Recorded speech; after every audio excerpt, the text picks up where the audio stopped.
Malo official. Au début, Satan, avant sa chute, était un être glorieux connu sous le nom de porteur de lumière. Bien que la Bible ne l'appelle pas nécessairement Lucifer, il est ainsi nommé par la plupart des théologiens en raison de certains passages bibliques que nous allons explorer sous peu. Lucifer était un archange de l'adoration, chargé de diriger les chants et les louanges au Créateur.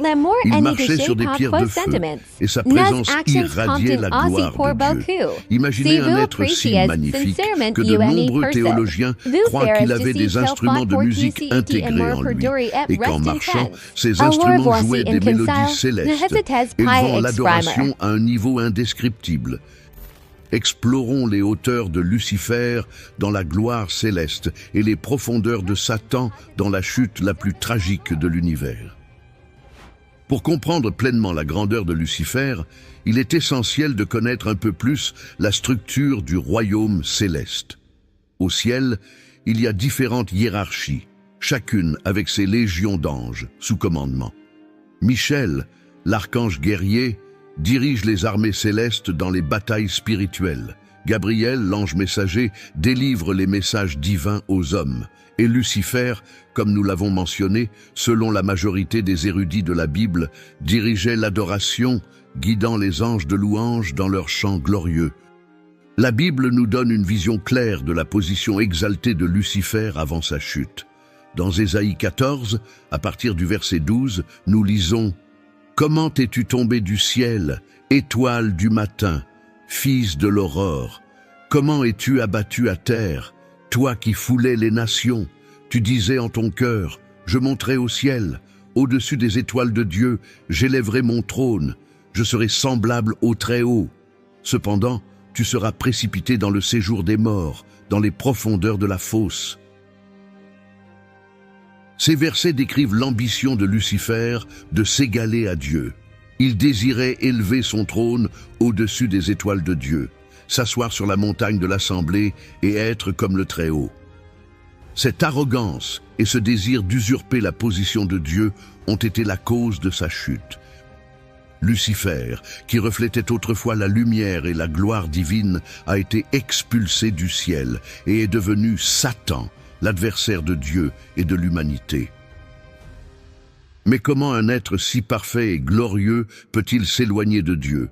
La réponse réside dans le libre arbitre et la capacité de choix que Dieu accorde à tous les êtres, y compris aux anges. Lucifer a choisi le chemin de l'orgueil et de la rébellion. Il a laissé la beauté et la sagesse qu'il possédait se transformer en vanité, et cette vanité l'a conduit à sa ruine. Un autre passage biblique se trouve dans Ézéchiel 28, à partir du verset 13. La Bible nous dit « Tu étais en Éden, le jardin de Dieu. Toutes les pierres précieuses étaient ton vêtement, la sardoine, la topaze, le diamant, la chrysolite, l'onyx, le jaspe, le saphir, la turquoise et l'émeraude avec l'or. Tes tambours et tes flûtes étaient à ton service, préparés le jour où tu fus créé. » Ces mots nous dépeignent un tableau d'une beauté indescriptible. Lucifer n'était pas simplement un être céleste ordinaire, il était paré des pierres les plus précieuses, reflétant la gloire et la magnificence du Créateur. En plus de sa beauté, Lucifer fut oint comme un chérubin gardien.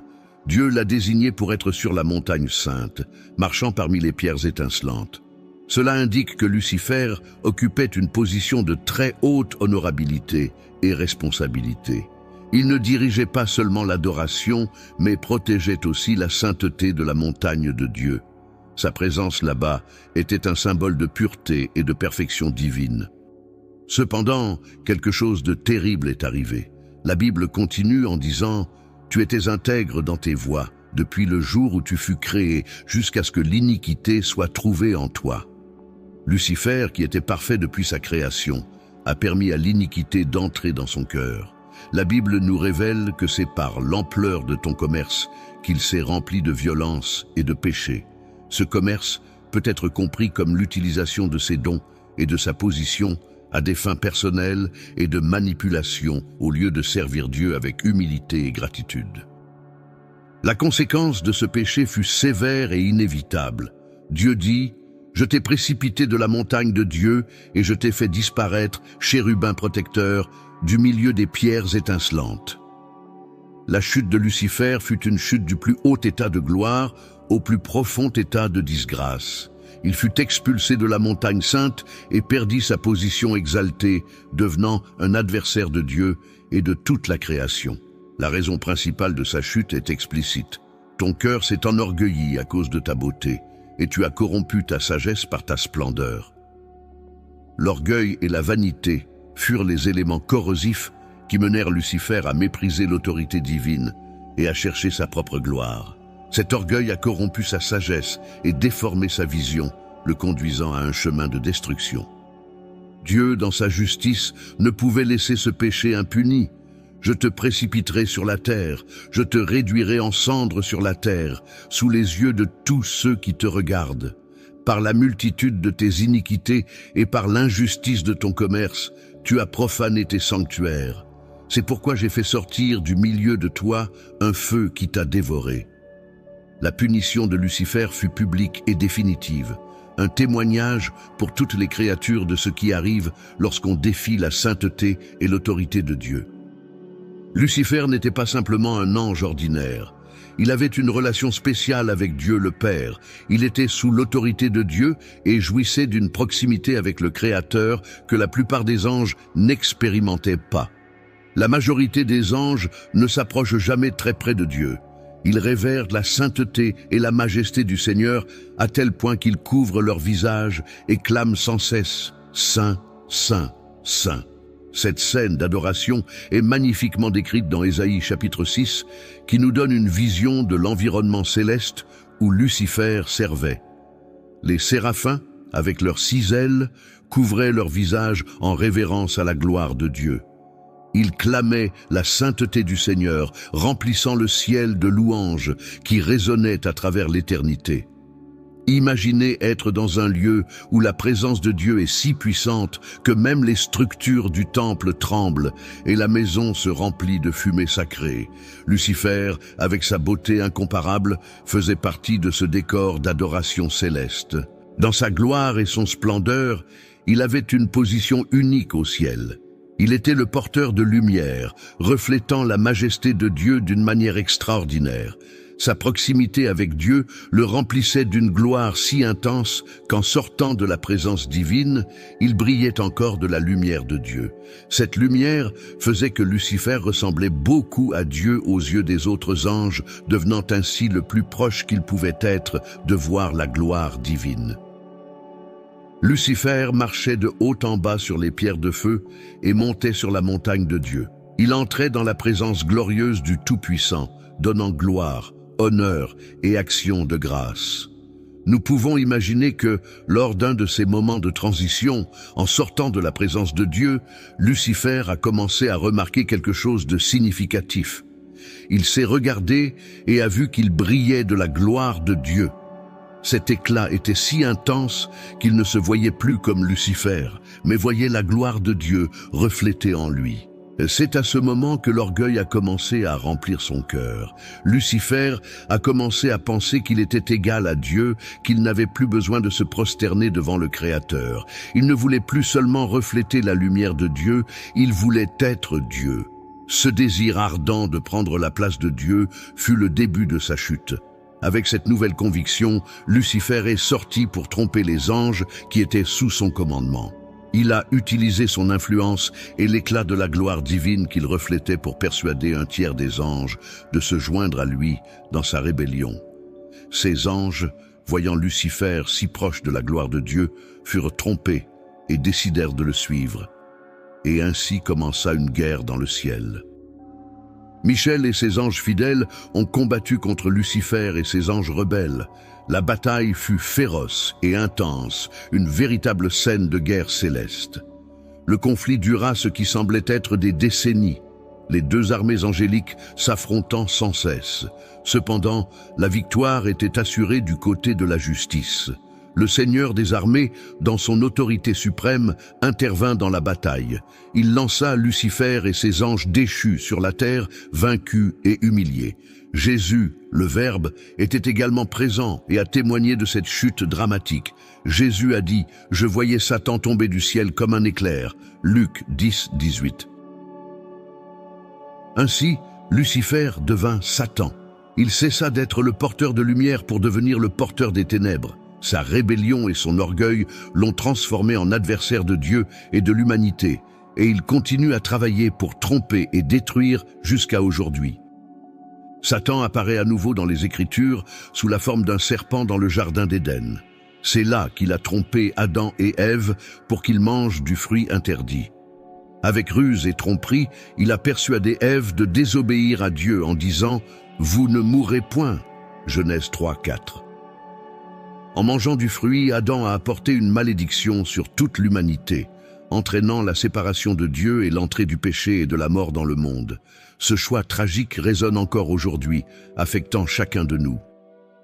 Un autre moment significatif où Satan apparaît est dans le livre de Job. Il se présente devant Dieu et défie l'intégrité de Job, un homme juste et fidèle. Satan accuse Job d'être fidèle seulement parce qu'il est béni, et il reçoit alors la permission de tester la foi de Job. Il cause de grandes souffrances à Job, lui retirant ses possessions, ses enfants et sa santé. Cependant, même au milieu de la douleur et de la souffrance, Job reste fidèle à Dieu, montrant que la vraie foi persévère, même dans les épreuves les plus difficiles.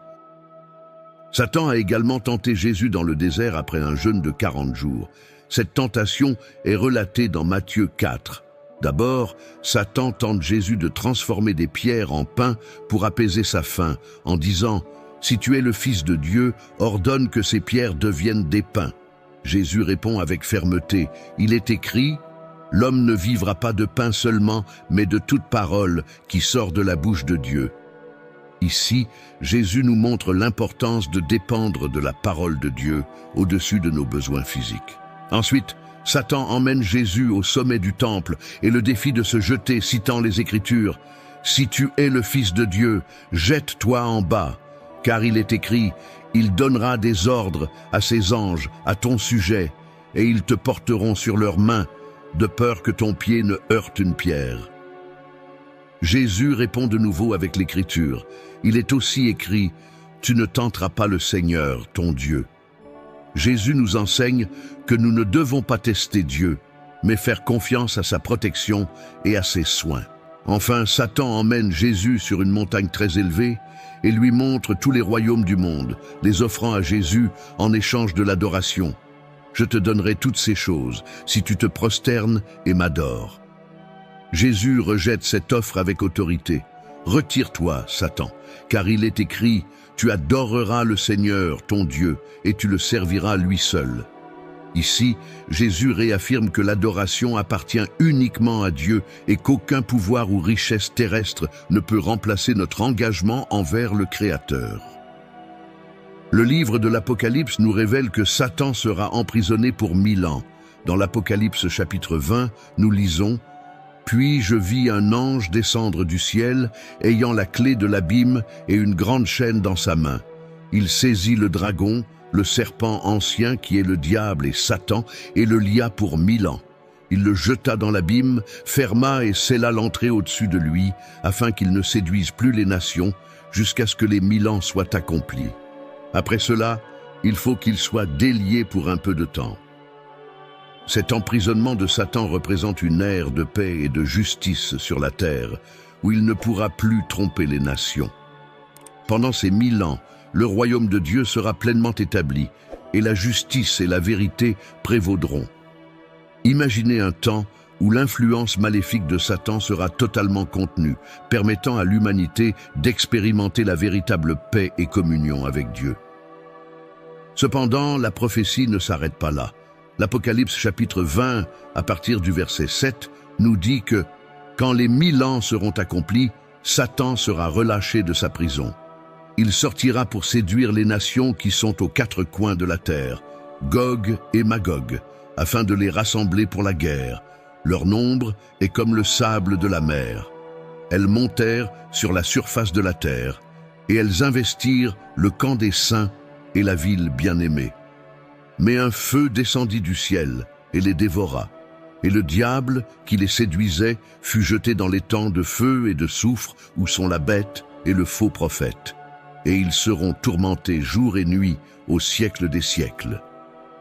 Cette narration nous montre la défaite inévitable de Satan et la victoire finale de Dieu. Elle nous assure que, malgré les difficultés et les luttes que nous affrontons dans ce monde, le mal sera finalement vaincu et la justice de Dieu prévaudra. L'histoire de Lucifer, devenu Satan, commence avec le premier péché, l'orgueil. Cet orgueil a conduit à sa chute et la Bible nous avertit à plusieurs reprises des dangers de l'orgueil. Proverbe 16-18 nous rappelle que l'orgueil précède la ruine et l'esprit hautain précède la chute. Et notre Sauveur Jésus-Christ nous a enseigné: quiconque s'élève sera abaissé et quiconque s'abaisse sera élevé. Luc 14-11.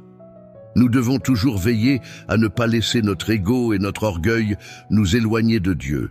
L'humilité est la clé d'une vie de foi et d'obéissance. Lorsque nous nous humilions devant Dieu, reconnaissant notre totale dépendance à lui, nous sommes exaltés et bénis. J'espère que cette réflexion vous a apporté une nouvelle compréhension du destin final de Satan et des leçons spirituelles que nous pouvons tirer de cette prophétie. Continuez à suivre nos vidéos pour plus d'enseignements édifiants de la parole de Dieu. À la prochaine et que Dieu bénisse chacun de vous.